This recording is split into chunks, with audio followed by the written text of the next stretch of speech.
So hello guys, it's Ayush और मैं तुम सभी का वेलकम करता हूँ चैनल के एक और ब्रांड न्यू वीडियो में। और आज के वीडियो में हम लोग एक्सप्लेनेशन करने वाले हैं 2020 में आई हुई नेटफ्लिक्स की zombie comedy series Daybreak का। वीडियो शुरू करने से पहले मैं एक बात बोलना चाहूँगा कि जब मैं इस सीरीज़ को देख रहा था तब मुझे ऐसा लगा कि ये सीरीज़ नॉर्मल ऑडियंस के लिए नहीं बनी है, क्योंकि इस सीरीज़ के अंदर जो डार्क फकडअप चीज़ें इन लोगों ने दिखाई हैं और उन डार्क फकडअप चीज़ों को जिस वे में इन लोगों ने दिखाया है वो बहुत ही ज़्यादा मेस्ड हो जाता है अगर एक नॉर्मल पर्सन के पर्सपेक्टिव से देखा जाए, जिसने अभी अभी स्प्लैशर हॉरर ज़ॉम्बी टाइप की मूवीज़ और वेब सीरीज देखना स्टार्ट किया। अगर उस टाइप की ऑडियंस इस सीरीज़ को देखती है तो पहले उन्हें ये सीरीज़ पसंद ही नहीं आएगी, क्योंकि उन्हें ये सीरीज़ समझ ही नहीं आए। अगर समझ में आ भी गई तो बहुत ही ज़्यादा डिस्गस्टिंग लगेगी। पर तुम लोगों को चिंता करने की ज़रूरत नहीं है, मैं वीडियो को एकदम शुद्ध रखने की कोशिश करूंगा। तुम लोगों को वीडियो देख के बिल्कुल भी डिप्रेशन नहीं होगा। So now without wasting any more time let's get on to the explanation. Episode 1 एक क्लासरूम से शुरू होता है, जहाँ पे हम देखते हैं उस क्लासरूम की क्लास टीचर मिस क्रम्बल सारे बच्चों की अटेंडेंस ले रही होती है, पर जैसे ही वो जॉश व्हीलर का नाम पुकारती हैं तब जॉश व्हीलर उनको ना आंसर दे के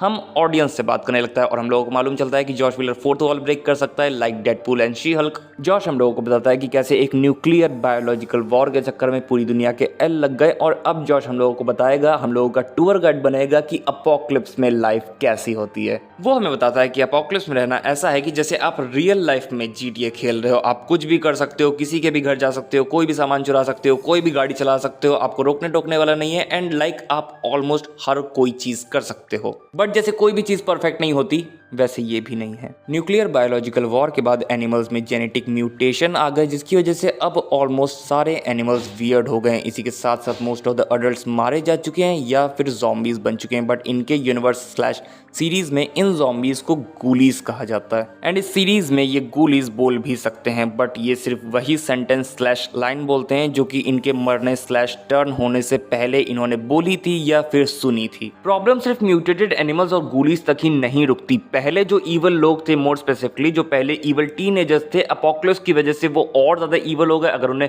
ज़ॉम्बीज से भी बदतर कहा जाए तो कुछ गलत नहीं होगा। और उन लोगों ने साथ मिलकर अपने अपने ट्राइब्स बना लिए, मतलब कि अपने अपने ग्रुप्स बनाए जिसको ये लोग ट्राइब्स बोलते हैं। यहाँ पे बहुत अलग अलग तरीके के ट्राइब्स हैं, जैसे कि the disciples of Kardashia, the 4H club, the jocks, the स्टैम्पंग्स, और भी बहुत छोटे छोटे ट्राइब्स जिनके एरियाज बटे हुए हैं और वो लोग एक दूसरे के एरिया में इंटरफेयर नहीं करते हैं। फोर्थ वॉल ब्रेक करते हुए हम सबसे बात करते हुए जॉश एक जगह पे पहुंचता है, वहां पे उसे एक तलवार मिलती है। जॉश उस तलवार का नाम सैम रखता है, और क्यों, इस सवाल का जवाब तुम लोगों को आगे वीडियो में मिल जाएगा। हम सबसे और बातें करते हुए जॉश अपनी पॉकेट से एक नोट निकालता है, उसमें लिखा होता है तुम कहाँ पे हो, वेयर आर यू। पर तभी उसे एक मोटरसाइकिल की आवाज आती है, और उस मोटरसाइकिल को बैरन ट्रायम्फ चला रहा होता है, जो कि एक बच्चे को अपने साथ किडनैप करके ले जा रहा होता है, क्योंकि अपेरेंटली ये बैरन ट्रायम्फ बच्चों को ही खाता है। और ये बैरन ट्रायम्फ इस सीरीज का, इस अपोकलिप्स वर्ल्ड का one of the most dangerous लोगों में से एक है। और अभी तक तो तुम लोगों को मालूम चल गया होगा कि हमारा मेन कैरेक्टर एक फट्टू है, तो वो ऑब्वियसली इसे देख के छुप जाता है। जॉश एक चर्च के पास पहुंचता है, वहां पे उसे एक लड़की की चिल्लाने की आवाज आती है। वो उसे चेक करने के लिए चर्च के अंदर जाता है, और तभी वो वहां पे पाता है कि गोल्फ क्लब एक लड़की को परेशान कर रहे होते हैं, उसे बुली कर रहे होते हैं। गोल्फ क्लब वाले उसे देख के खुश नहीं होते, वो लोग उससे बोलते हैं कि तुम यहाँ से चले जाओ, तुम यहाँ बिलोंग नहीं करते हो। पर जब जॉश वहां से नहीं जाता तब वो लोग जॉश से फाइट करने के लिए रेडी हो जाते हैं। जॉश मैटर को शांति से सेटल करना चाहता था, इसलिए वो उन लोगों को अपनी स्टोरी सुनाने लगता है। वो उन लोगों को बताता है कि कैसे उसे स्कूल के अंदर एडमिशन मिला, कैसे उसकी सैम के साथ मुलाकात हुई। पर गोल्फ क्लब वाले पहले तो जॉश की बातें सुन के बोर होने लगते हैं, एंड देन उसका मजाक भी उड़ाने लगते हैं। गोल्फ क्लब का लीडर जॉश को मिडिल फिंगर दिखाता है, जिसको देख के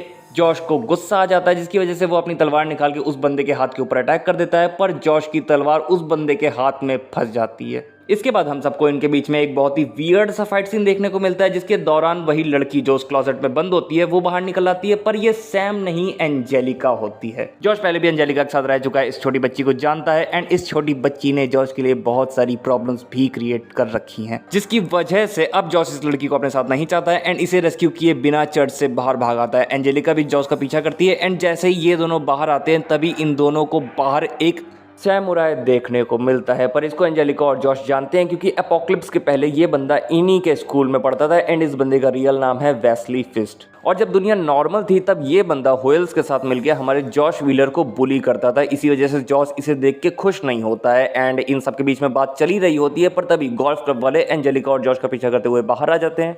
गोल्फ क्लब वालों को देख के वो तीनों तुरंत भाग जाते हैं। गोल्फ क्लब वाले टर्बो की गैंग से मदद मांगते हैं। टर्बो की gang is one of the strongest gangs in this series और ये जो गोल्फ क्लब है वो इन्हीं की गैंग का मेंबर है, मतलब कि गोल्फ क्लब वाले इन्हीं के गैंग के अंदर आते हैं। हम लोग एज अ ऑडियंस देख पा रहे होते हैं कि टर्बो की गैंग बहुत ज़्यादा स्ट्रॉन्ग है, टर्बो बहुत ही डेंजरस है, वो बचे कुछ इंसानों को पकड़ के उनसे कुछ काम करवाता है एंड अगर वो इंसान वो काम नहीं कर पाता है तो वो उन इंसानों को ज़ॉम्बीज़ को खिला देता है। इसके बाद टर्बो की गैंग की एक मेंबर गोल्फ क्लब द्वारा भेजे गए उस सिग्नल को देख लेती है, वो जाके टर्बो को बताती है एंड देन टर्बो सबको इकट्ठा करके गोल्फ क्लब की मदद करने के लिए चला जाता है। आगे हम देखते हैं कि जॉश एंजेलिका और वेस्ली फिश को अपने घर में लेके आता है एंड यार लिटरल में जॉश के घर में वो सब कुछ होता है जो कि एक नॉर्मल पर्सन को चाहिए होता है एंड वो सब भी होता है जो कि इस अपोकलिप्स की दुनिया में मिलना बहुत ही ज़्यादा मुश्किल होगा। डिफरेंट टाइप के खाने से लेके वीडियो गेम्स तक सब कुछ। वेस्ली फिश जॉश के घर को देख के इंप्रेस हो गया होता है क्योंकि पहले तो उसे बिलीव नहीं हो रहा होता है कि जॉश जैसा बंदा इतने समय तक ज़ॉम्बी अपोकलिप्स में सर्वाइव कर गया है, उसके ऊपर से उसके घर में इतनी सारी इंपॉर्टेंट चीज़ें हैं। जॉश उन लोगों को बताता है कि कैसे वो महीनों से सैम को ढूंढ रहा है। इसके बाद एक फ्लैशबैक आता है जिसमें हम देखते हैं कि एंजेलिका कितनी सारी और किस किस टाइप की प्रॉब्लम सैम और जॉश के लिए क्रिएट कर रही होती है। आगे फ्लैशबैक में हम देखते हैं कि सैम जॉश के घर आई हुई है एंड वो दोनों एक दूसरे के ऊपर अट्रैक्ट हो रहे होते हैं, पर तभी फ्लैशबैक कट होता है एंड हम देखते हैं गोल्फ क्लब वाले टर्बो की गैंग के साथ मिल के जॉश के घर के बाहर खड़े हैं एंड जॉश से बोल रहे हैं जॉश बाहर निकल।